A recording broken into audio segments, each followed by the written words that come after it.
Hey, what up guys? This is Styles and I'm going to be casting round 3, the ace match between these two players, Liquid Hug spawning as the red Protoss, which I'm not currently looking at, and MouzMana spawning as the green Protoss, which I was originally looking at. So there we go guys, it's going to be an awesome match between these two players, and I didn't mention what basically tournament these games are from. As you can tell, the colors are red versus green, which isn't red versus blue, which means it's not the latter.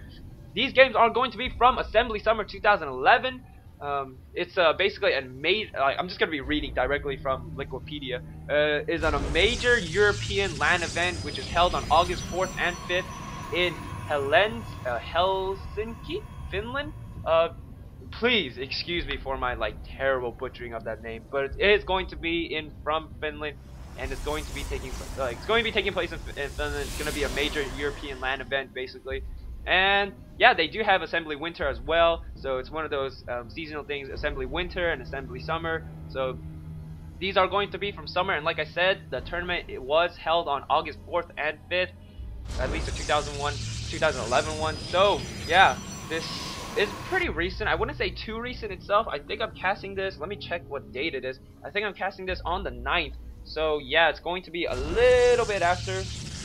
So, but not that it really matters. Does it? Who knows? Who cares? I don't know. But anyways, we'll be casting this game, and it's going to be the ace match between these two players. Like I said, round 1 was interesting, round 2 was interesting, but let's just go. Should I go with the recap? I think I'll go with the recap. Okay, let's just go with the recap. Liquid Hug in the first match doing a lot of damage with that 4-gate, and it was basically able to take out the tech pass that MouzMana went for. Mana himself decided to go for a very early DT shrine, trying to get some DT action up in that game as soon as possible, but it did not pay off in the end because Liquid Hug was able to get out those that 4-gate out so quickly and so effectively, doing a lot of damage to MouzMana in the early game, and then quickly thereafter able to take that game in the early game. In round 2, however, MouzMana did show off his ability to save pretty much. I'm going to tech up as well, but at the same time, I'm going to be going for a very 4-gate-ish type of play. What I mean is that he did go for a 3-gate into a Robo, doing a lot of damage. Huck did go for the same style of build, but now it wasn't the same build order. I felt like he did go for a 1-gate into a Robo, something like that. It was not a 3-gate into a Robo. He did not have those gateways out as soon as Mana did. And at the same time, Mana, because the reason why he won that game, if you were to ask me, was that he did go for a lot of Immortals, and he rarely stopped his Immortal production. He was always on top of his Immortal production. As soon as his Immortal army even fell, he was always trying to remake those Immortals, and Immortals do a lot of damage in Protoss versus Protoss, because the Stalker is essentially one of the units that you want to use the most in Protoss versus Protoss, and the Immortals do that extra damage to those Stalkers. So what essentially happened was that the Stalkers were Huck were completely picked apart. Huck instead spent most of his time making observers from his robotics facility instead of getting those Immortals out. Mana did focus on those Immortals more than the observers. He was able to protect his observer a lot longer than MouzMana was able to basically protect his observers a lot more than Huck was, and Huck needed those observers basically for sight on the high ground if he was attacking. He also needed in case MouzMana decided all of a sudden to go for DT tech. So at any point in time, Huck didn't have that observer. He was working on building those observers, which meant he was not spending basically using that time and the resources on the facility, on the robotics facility, to be making those Immortals. In the end, it just wasn't enough, and basically lost the game there afterwards because of that immortal disadvantage of Huck. So now the score is 1-1 going into this game. MouzMana did drop 3 more gateways at his front, most likely telling you he's going to go for a 4-gate. This is actually really aggressive, because if Huck decided to even scout with a probe, he would know that MouzMana is going to be going for that 4-gate, but also Huck himself is going to be going for that 4-gate himself. So it's going to be 4-gate versus 4-gate.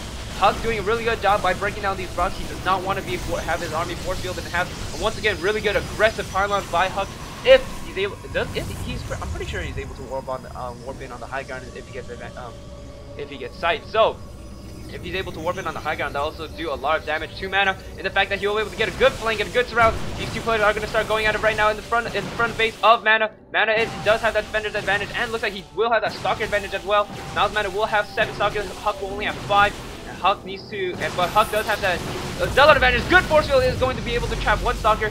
And Huck is going to start backing out. Good! He starts, good play by Huck. He started charging in with a lot of Zealots. and then the Zealots got vision of the high ground. He was then able to warp in a lot more Zealots in the back of the base of Mana. Mana is now in a terrible situation right now with all these Zealots running in the, streaming in the base into his base, but good micro will mean that he will be able to keep these Stalkers alive.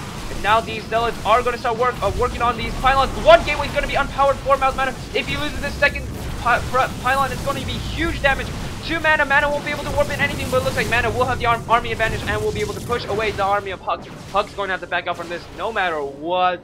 But that was an amazing play by Hug, able to warp in a couple Zealots in the back of the base, not back of the base, but rather the flank of the base of Mouse Mana, and then Mana was not ready to see that many Zealots charging into his army at once. Like I said, Zealots able to do a crap ton of damage to like Stalkers head on. If the Stalkers aren't microed, it looks like they're going to be a little bit more engagements going on, taking a little couple pot shots on their units. Mana losing one Zealot, Hug losing one Zealot, Hug also warping in one more Zealot in the top of the base of Mana. I'm wondering why he would do this. Most likely will be losing this, but and it looks like the Stalkers are going to be engaging the other Stalkers. Oh my goodness! Hug's so aggressive this game, warping in more Stalkers on the high ground, but it looks like he will be losing this. It's a terrible positioning for Hug. Really aggressive, and I like that style of play, but I don't know, that might have been a little bit too aggressive. Losing that Stalker and Zealot, and also that other Zealot that he warped in, I don't know, doing a lot of damage to Hug's army basically. Hug, I'm pretty sure is going to be a lot farther behind in the unit loss tab. Yes, if we look at the unit loss tab, he is losing a lot of units right now, and still constantly warping in that Stalker and then losing it once more.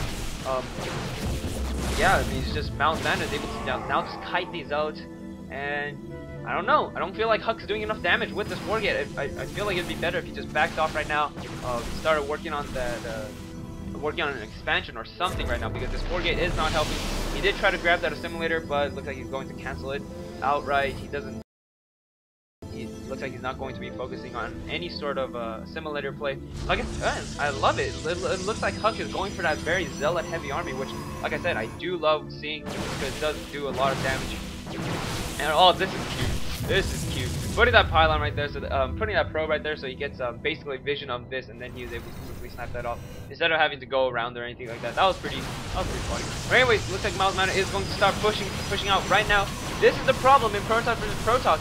If your 4 gates fail and the other opponent realizes, you know, I'm really that far ahead, you can easily push out and have the huge army advantage because all your units did survive that initial attack, and then we'll be able to do a crap ton of damage out front. Looks like he's going to be warping in a lot of Stalkers and moving into the base of Hug.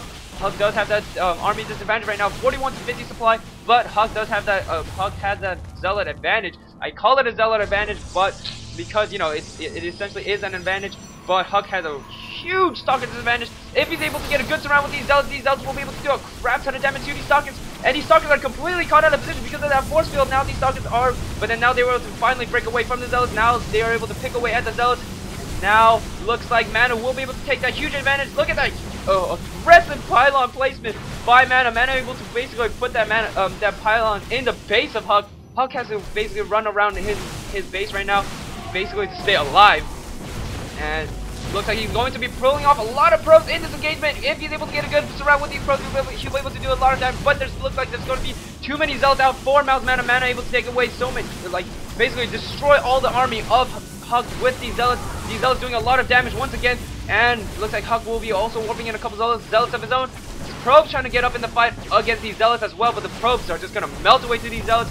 And now more Stalkers are going to be in the base of Hug. Hug is going to have the GG out of this game after that crazy play between these two players. And Mana was able to basically put on the pressure with these Stalkers. I mean, he just had so many Stalkers going into that initial engagement, and Hug did not have the army, did not have the Stalker advantage. He did have that Zealot advantage and that crazy play. He realized that Mouse Mana would not be able to back out completely because he was in this weird chokish position, and you know, Hug pretty much streamed down his units. The Zealots came in from this side this way and was able to basically surround Mouse Mana's units. And Mouse Mana could not break away from the Zealots, doing a lot of damage. And seriously, you guys saw how quickly those Stalkers fell after the Zealots got all up in their face, and Mouse Mana was not able to micro away because of the Zealots there. So, you know, Zealots are extremely strong in this matchup. And what I feel like Huck could have done, I'm not sure if it would have helped as much, is if the Zealots actually streamed this way, and instead of placing the force field here and essentially cutting the army in half, what would have been better if he was able to actually trap it. So if the Zealots were here and the force field was able to fall here, I think that was what he was planning on doing, placing the force field here and then getting the Zealots here and pretty much making the army engage here. But rather, in the end, Mao's Mana was able to break free from that.